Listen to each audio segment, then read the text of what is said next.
अपने जिम्मे ले लिया। तो हक ये है कि कायनात फना हो सकती है, चांदो सूरज खत्म हो सकते हैं, इंसान का वजूद खत्म हो सकता है, मगर कसम खुदा की कुरान कल भी बाकी था, कुरान आज भी बाकी है, और सुबह क़यामत तक कुरान को कोई खत्म हरगिज नहीं कर सकता है। मगर इस पे मैं तफसीली बात करूं कि उसने जो 3 खुलफा का नाम लिया है, वो नाम लेने की वजह क्या है, और वो पूरी मुकम्मल बात बताऊं तो उसके लिए कम से कम 10 से 12 घंटे का वक्त चाहिए पूरी बात को समझाने के लिए। मगर उसने आखिर में हजरत मौला कायनात अली उल मुर्तजा शेर खुदा करमल्लाहु ताला वजहुल करीम का नाम नहीं लिया। यानी कहना वो ये चाहता है कि मौला कायनात को सिर्फ हम मानते हैं और बाकी तीनों खलीफा माज़अल्लाह हक पे नहीं है।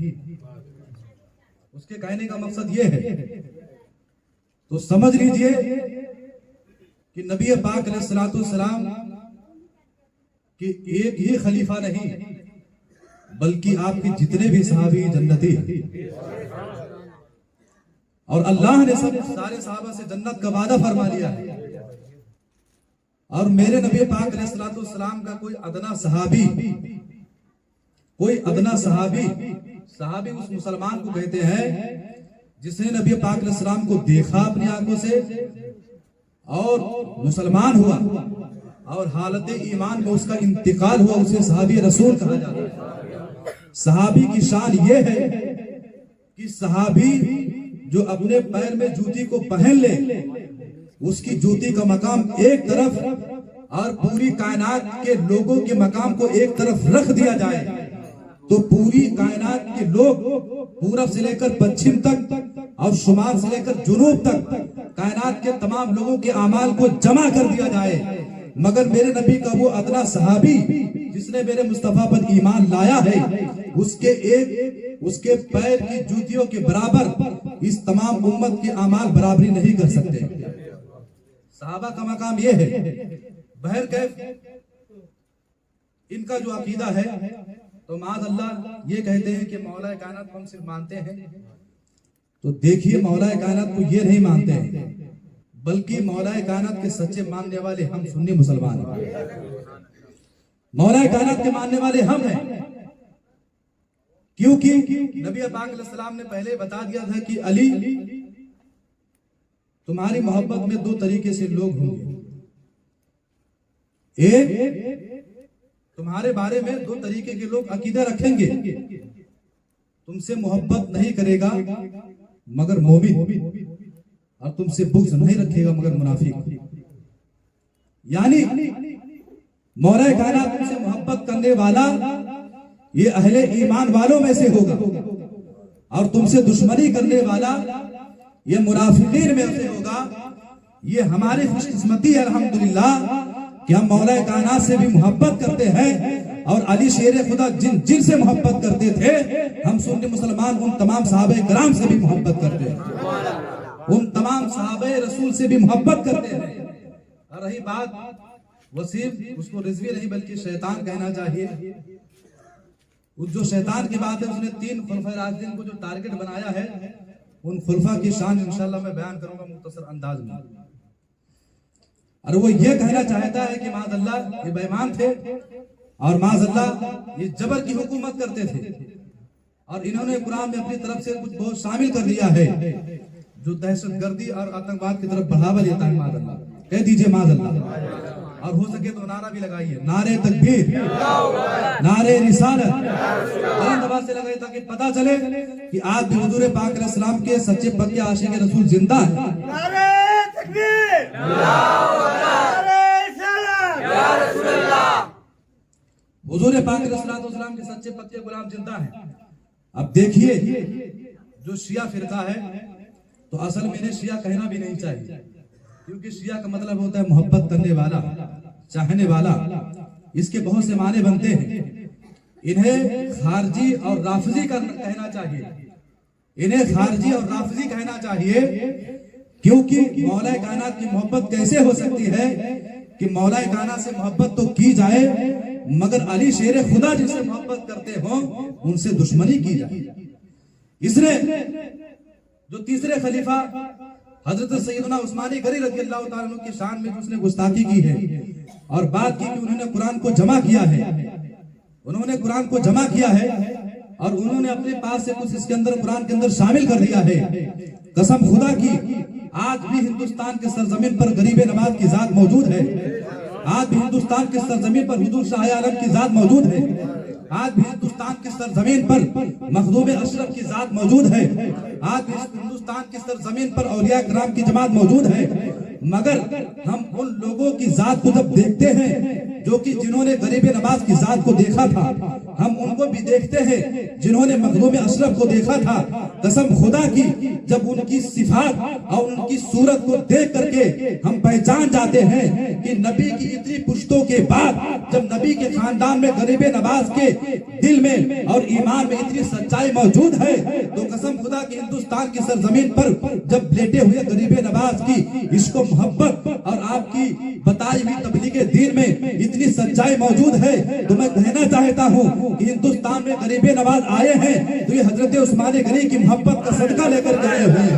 अगर हिंदुस्तान की सरजमीन पर गरीब नवाज आए हुए हैं तो ये मौला कायनात का सदका लेकर के आए हुए हैं। अगर हिंदुस्तान की सरजमीन पर हुजूर मखदूम अशरफ आए हुए हैं तो उमर फारूक आजम का सदका लेकर के आए हुए हैं। अगर हिंदुस्तान की सरजमीन पर हुजूर शाह आलम आए हुए हैं तो ये अबू बकर सिद्दीक रज़ियल्लाहु ताला अन्हु का सदका लेकर के आए हैं। अरे उस जालिम को बताना चाहता हूँ, जब मेरे मुस्तफा के गुलाम इतने पक्के और सच्चे हैं, जिन्हें गरीब नवाज कहा जाता है, जिन्हें मखदूम अशरफ कहा जाता है, जिन्हें हुजूर शाह आलम कहा जाता है, ये वो आशिक हैं जिन्होंने नबी को देखा नहीं, फिर उस आशिक की मिसाल क्या होगी जो मेरे नबी के साथ सो रहा है, जो मेरे नबी के साथ बैठ रहा है, जो मेरे नबी के साथ चल रहा है। जिसने मेरे नबी को देखा उसे अबू बकर सिद्दीक कहा जाता है, जिसने नबी को देखा उसे उमर फारूक आजम कहा जाता है, जिसने मेरे नबी को देखा उसे उस्माने गनी कहा जाता है। अरे वो आशिक जो हिंदुस्तान की सरजमीन पर मौजूद हैं, जिन्होंने नबी को देखा नहीं, सिर्फ नबी का पैगाम हिंदुस्तान की सरजमीन पर लाए हैं। जब इनकी सच्चाई की मिसाल इतनी अजीम है तो खुलफाए राशिदीन की सच्चाई की मिसाल का क्या कहें।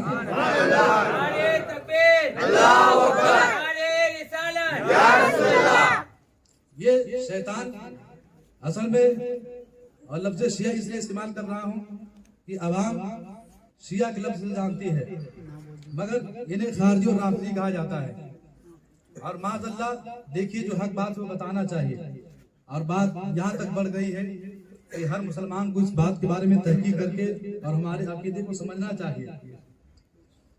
जनाब हजरत ईसा अलैहिस्सलाम तो दो बातें हैं, एक तो मौला कायनात की मोहब्बत में लोग गुलू करेंगे, यानी हद से ज्यादा बढ़ेंगे, काफिर हो जाएंगे, गुमराह हो जाएंगे, बददीन हो जाएंगे।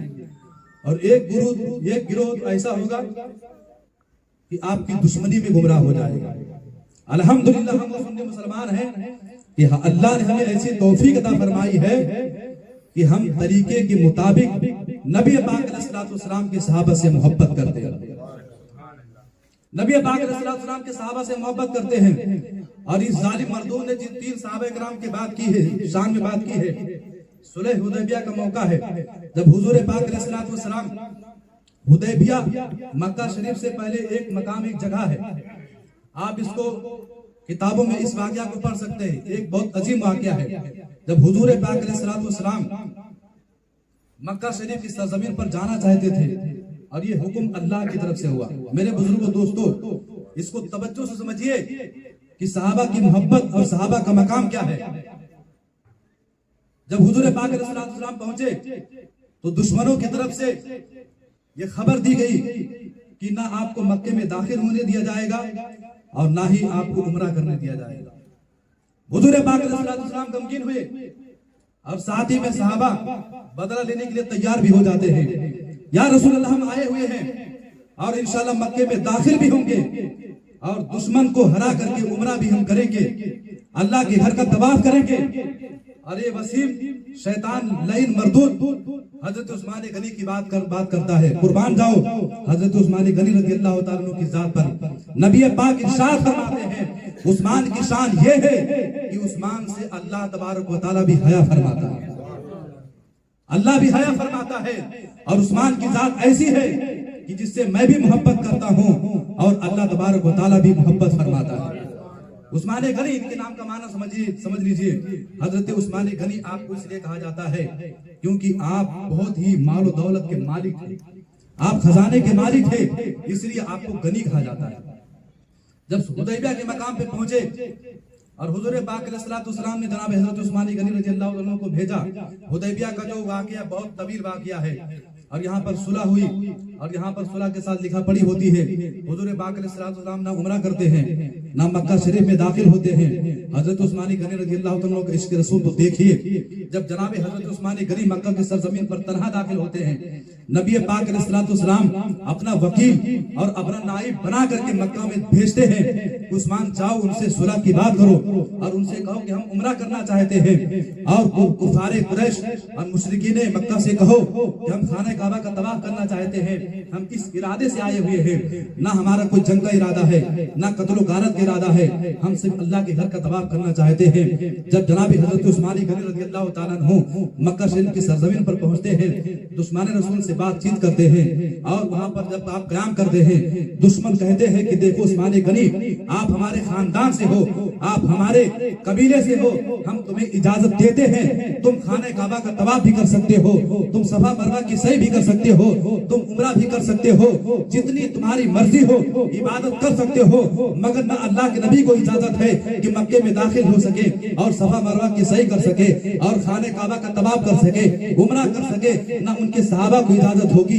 कुर्बान जाओ हजरत उस्मान गनी के इश्क रसूल पर। उस्मान गनी जवाब देते हैं, कसम खुदा की वो गुलाम कैसा होगा कि जब उसका आका, जब उसका मालिक, उसका रसूल खाने काबा का तवाफ ना करे और अपने आका की मर्जी के मुताबिक, अपने आका की मर्जी के खिलाफ उसका गुलाम कैसे खाने काबा का तवाफ कर सकता है, उसका गुलाम कैसे सफा मरवा की सही कर सकता है। उस्मान गनी इरशाद फरमाते हैं, ये तो एक उमरा है, ये तो एक सफा मरवा की सही है, मेरे आका की जात ऐसी है कि आका की जात पर उस्मान अपनी सारी दौलत को भी कुर्बान कर सकता है। आका की जात पर एक उमरा नहीं बल्कि आका की जात पर उस्मान गनी हजारों उमरे को कुर्बान कर सकता है। हजरत उस्मान गनी इरशाद फरमाते हैं कि जब मेरा नबी सफा मरवा के सही नहीं करेगा, जब मेरा नबी खाने काबा का तवाफ नहीं करेगा तो मैं नबी का गुलाम हूँ। मैं नबी का गुलाम होने के बावजूद नबी अलैहिस्सलाम की बातों के खिलाफ सफा मरवा की सही कैसे कर सकता हूँ। अब सुनिए मकाम हजरत उस्मान गनी रज़ियल्लाहु ताला अन्हु। अब जालिमों ने अफवाह उड़ा दी कि जनाब हजरत उस्मान गनी रज़ियल्लाहु ताला अन्हु माज़अल्लाह शहीद कर दिए गए, दुश्मन ने उन्हें मक्के में शहीद कर दिया है। हुजूर पाक अलैहिस्सलाम सहाबा को जमा करते हैं और इरशाद फरमाते हैं, क्या मेरे सहाबा, जनाब उस्मान के बारे में मुझे खबर पहुंची है कि जालिमों ने उन्हें शहीद कर दिया है, जालिमों ने उन्हें कत्ल कर दिया है। हुजूर पाक अलैहिस्सलाम अपने हाथ में सहाबा का हाथ लेते हैं और अपना दाहिना हाथ नीचे रखते हैं। नबी पाक अलैहिस्सलाम इरशाद फरमाते हैं कि बैत ले लो, उस्मान को मैंने अपना नाइब और अपना खलीफा बना करके मक्के की सरजमीन पर रवाना किया था ताकि उस्मान जाकर के समझौता करें और इजाजत लेकर के आए कि हम खाने काबा का तवाफ करना चाहते हैं, हम उमरा करना चाहते हैं। मगर मुझे खबर पहुंची है कि जालिमों ने उस्मान गनी को शहीद कर दिया है, तो मेरे सहाबा ये मेरे हाथ पर हाथ दे करके बैठ ले लो कि जब तक हम उस्मान के कत्ल का बदला नहीं लेंगे इस सरजमीन से वापस नहीं जाएंगे। और ये सोच लो कि मेरे हाथ में जो हाथ है ये मेरा ही हाथ नहीं बल्कि मेरे हाथ में उस्मान गनी का हाथ है, मेरे हाथ में उस्मान गनी का हाथ है। नबी पाक अलैहिस्सलाम अपने हाथ में उस्मान गनी का हाथ इरशाद फरमाते हैं। तो मेरे बुजुर्गों दोस्तों, अगर हजरत उस्मान गनी रज़ियल्लाहु ताला अन्हु की शान बयान की जाए तो बहुत ही अजीम शान है। और उस जालिम ने जो हजरत अबू बकर सिद्दीक रज़ियल्लाहु ताला अन्हु की शान में जो इसने बात की है और वो इस चाल से और ये बताना चाहते कि माज़अल्लाह ये तीन जो खलीफा थे खुलफाए राशिदीन, इन्होंने हजरत मौलाए कायनात से हुकूमत को छीन लिया था। माज़अल्लाह, अस्तगफिरुल्लाह, ऐसे कैसे हो सकता है। मौलाए कायनात सभी खुलफाए राशिदीन की हुकूमत पर राजी भी रजा थे, उनकी खिलाफत मौलाए कायनात को कबूल थी और दिल से बेइंतहा मोहब्बत करते थे, बेपनाह मोहब्बत करते थे। रही हजरत अबू बकर सिद्दीक रज़ियल्लाहु ताला अन्हु की बात कि जब अबू बकर सिद्दीक रज़ियल्लाहु ताला अन्हु हिजरत की रात हुजूर पाक अलैहिस्सलाम के साथ जब मक्का से रवाना होते हैं तो सबसे पहले गार पे तशरीफ ले जाते हैं और तशरीफ ले जाने के बाद अपनी कमीज को फाड़ करके गार के सुराखों को पुर करते हैं कि कोई जहरीली चीज, कोई जंगली चीज नबी पाक अलैहिस्सलाम को तकलीफ ना पहुंचा दे। जो खुद इंसान अपनी कुर्ती को फाड़ करके गार के सुराख को पुर कर रहा हो, नबी पाक अलैहिस्सलाम से इतनी मोहब्बत करता हो। अब आप बताइए कि ऐसा इंसान, ऐसा सहाबी रसूल हुजूर पाक अलैहिस्सलाम का दुश्मन कैसे हो सकता है? ऐसा सहाबी रसूल हुजूर पाक अलैहिस्सलाम के खिलाफ कैसे जा सकता है? ऐसा सहाबी रसूल माज़अल्लाह कुरान के अंदर तब्दीली कैसे कर सकता है? ऐसा सहाबी रसूल कुरान में तहरीफ कैसे कर सकता है? सुनो, हजरत अबू बकर सिद्दीक रज़ियल्लाहु ताला अन्हु की शान। जनाब हजरत अबू बकर सिद्दीक जब गार में दाखिल होते हैं, जनाब हजरत अबू बकर सिद्दीक इरशाद फरमाते हैं कि गार के सारे सुराखों को जब पुर कर दिया गया, दुश्मनाने रसूल गार पर चढ़ जाते हैं और हमने अपनी निगाहों से देखा कि जब दुश्मन अपने पैर यानी अपने पांव की तरफ देखते तो हो सकता कि गार के अंदर हमें देख लेते। हजरत अबू बकर सिद्दीक गमज़दा है, टेंशन में हैं और दिल में ख्याल कर रहे हैं, ऐ मेरे पाक परवरदिगार आलम, अभी इस्लाम का फैलना बाकी है, अभी इस्लाम की तौसी बाकी है। ऐसा ना हो कि दुश्मन मेरे आका अलैहिस्सलाम को तकलीफ पहुंचा दे। इस गम में मुब्तला हो जाते हैं और टेंशन में आ जाते हैं। दुश्मन कहीं हुजूर पाक अलैहिस्सलाम को किसी तरीके से मुसीबत ना पहुंचा दे, मगर अल्लाह तबारक व तआला हजरत अबू बकर सिद्दीक के दिल के राज को समाप्त कर रहा था। अल्लाह देख रहा था कि अबू बकर दिल के अंदर सोचते क्या है। यही कहना था जनाब अबू बकर सिद्दीक दिल में यह ख्याल करते हैं, रब्बे पाक परवरदिगार आलम सारी कायनात का मालिक व मालिक जिब्रील को हुक्म करता है और सूरह तौबा की आयतें नाजिल फरमाता है और रब्बे करीम इरशाद फरमाता है, ऐ जिब्रील जा करके मेरे महबूब से कह दो कि अबू बकर सिद्दीक को घबराने की जरूरत नहीं है, क्योंकि दुश्मन उनका कुछ भी नहीं बिगाड़ सकता है, क्योंकि अल्लाह अबू बकर के साथ भी है और अल्लाह नबी पाक अलैहिस्सलाम के साथ भी है। अल्लाह तबारक व तआला इरशाद फरमाते घबराने की जरूरत नहीं है। यानी अल्लाह जिसके साथ हो, अल्लाह जिसके साथ हो, अल्लाह अकबर, अल्लाह जिसके साथ हो, ऐसा सहाबी रसूल कुरान में तहरीफ कैसे कर सकता है? अल्लाह जिसके साथ हो, ऐसा सहाबी रसूल कुरान में तब्दीली कैसे कर सकता है? अल्लाह जिसके साथ हो, ऐसा सहाबी रसूल कुरान को माज़अल्लाह बदल कैसे सकता है? तो इनके गंदे अकीदे हैं माज़अल्लाह, इन्होंने अपने गंदे गंदे अकीदे अपनी बातों में गढ़ लिए हैं। और रही बात अगर हजरत सैयदना उमर फारूक आजम रज़ियल्लाहु ताला अन्हु की, तो उमर फारूक आजम की शान ऐसी है, नबी पाक इरशाद फरमाते हैं, उमर तुमको देख करके शैतान अपना रास्ता बदल दिया करता है। उमर फारूक आजम तुमको देख करके शैतान अपना रास्ता बदल दिया करता है। और थोड़ी सी बात हजरत जनाब उस्मान गनी रज़ियल्लाहु ताला अन्हु के बारे में बताना चाहता हूँ। देखिए, तारीख में और अल्फाजों में तो इख्तिलाफ हो सकता है, मगर हकीकत में इख्तिलाफ नहीं हो सकता है। नबी पाक अलैहिस्सलाम ने अपनी 2 शहजादियों को यानी अपनी 2 बेटियों का निकाह जनाब हजरत उस्मान गनी रज़ियल्लाहु ताला अन्हु से फरमाया। मौला कायनात जिस तरीके से दमादे पैगंबर है, इसी तरीके से हजरत उस्मान गनी रज़ियल्लाहु ताला अन्हु भी दमादे पैगंबर है, उनका भी मकाम और रुतबा है। और नबी पाक इरशाद फरमाते हैं कि उस्मान, अगर अल्लाह तबारक व तआला मुझे और बेटियां अता फरमाता तो मैं एक एक करके अपनी बेटियों का निकाह तुम्हारे साथ में फरमा देता। ये मकाम हजरत उस्मान गनी है और इतना अजीम मकाम है। उमर फारूक आजम रज़ियल्लाहु ताला के बारे में अल्लाह के नबी इरशाद फरमाते हैं कि उमर तुम्हें देख करके शैतान अपना रास्ता बदल दिया करता है। और याद रखिए, हजरत उमर फारूक आजम ने क्यों इस्लाम नहीं कबूल किया था, बल्कि उमर फारूक आजम हुजूर पाक अलैहिस्सलाम की पसंद थे। क्या थे? हुजूर पाक अलैहिस्सलाम की पसंद थे। नबी पाक अलैहिस्सलाम ने 2 इंसानों के बारे में अल्लाह के नबी ने दुआ मांगी थी, या अल्लाह इन दोनों में से किसी को इस्लाम की तौफीक दे दे, इस्लाम अता फरमा दे, और इसी के जरिए से ताकि तू मेरी दीन की मदद करे। अल्लाह तबारक व तआला ने हुजूर पाक अलैहिस्सलाम की दुआ कबूल फरमाई और आपकी दुआओं के बदले से अल्लाह ने उमर फारूक आजम की जातो सिफात अता फरमा दी, जातो सिफात अता फरमा दी। हजरत उमर फारूक आजम की शान इतनी अजीम शान है, हजरत अबू बकर सिद्दीक की शान इतनी अजीम शान है।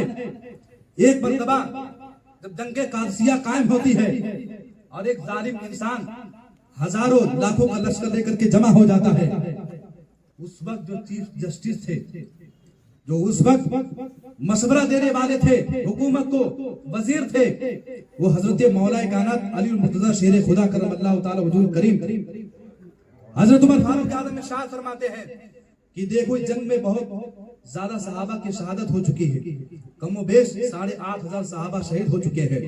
मैं चाहता हूं कि जंग में मैं खुद शिरकत करूं और दुश्मन को मैं पछाड़ दूं। हजरत मौला कायनात इरशाद फरमाते हैं, ऐ उमर बिन खत्ताब, इस जंग में आपको मैं शिरकत करने की इजाजत नहीं दे सकता। अल्लाह अकबर। उमर फारूक आज़म खुद खलीफा थे, मौला कायनात से मशवरा लेने की जरूरत क्या थी? तो यकीन जानिए मेरे बुजुर्गों, दोस्तों, अगर उमर फारूक आज़म मौला कायनात से मशवरा करते हैं तो ये सिर्फ मशवरा नहीं बल्कि अली से मोहब्बत का एक जरिया बताना चाहते हैं, अली से मोहब्बत का इजहार करना चाहते हैं। उमर फारूक आज़म से मौला कायनात इरशाद फरमाते हैं, अगर आप जंग में शरीक हुए और खुदा ना खास्ता अगर शहीद हो जाते हैं तो उमर फारूक आज़म, आपके जैसा मैं हाकिम कहां तलाश करूंगा, आपके जैसा बादशाह कहां मैं तलाश करूंगा। हजरत मौला कायनात इरशाद फरमाते हैं, उमर फारूक आज़म आप इस जंग में शिरकत ना करें बल्कि मैं खुद इस जंग में शरीक होना चाहता हूं। उमर फारूक आज़म इरशाद फरमाते, मौला कायनात अली शेर खुदा दमादे पैगंबर, आपको भी मैं इस जंग में शिरकत करने की इजाजत नहीं दे सकता हूं क्योंकि आप हमें मशवरा देते हैं, खुदा ना खास्ता अगर इस जंग में आपकी शहादत हो जाती है तो फिर आपके जैसा मैं मशवरा देने वाला इंसान कैसे तलाश कर सकता हूं। ये मौला कायनात की शान थी। बेशक ये बात हक है कि सहाबा किराम एक दूसरे से बेपनाह मोहब्बत फरमाया करते थे, सहाबा किराम एक दूसरे के मददगार हुआ करते थे, सहाबा किराम एक दूसरे से चाहने वाले हुआ करते थे, सहाबा किराम एक दूसरे पर जान को निछावर करने वाले हुआ करते थे, सहाबा किराम एक दूसरे के दुख दर्द को समझते थे। अगर वक्त का जालिम इनको बांटना चाहे तो इंशाअल्लाह अल्हम्दुलिल्लाह हम सुन्नी मुसलमान अभी भी बाकी हैं और जब तक हर सुन्नी मुसलमान बाकी रहेगा हरगिज़ ऐसा होने नहीं दे सकता, हरगिज़ ऐसा नहीं हो सकता है। और इसने जो सोचा है कि कुरान खत्म हो जाएगा, मेरे बुजुर्गों, दोस्तों, हुजूर पाक अलैहिस्सलाम जब आपकी उम्र कमोबेश 40 साल की हुई, ये समझने की बात, इस पे गौर कीजिए।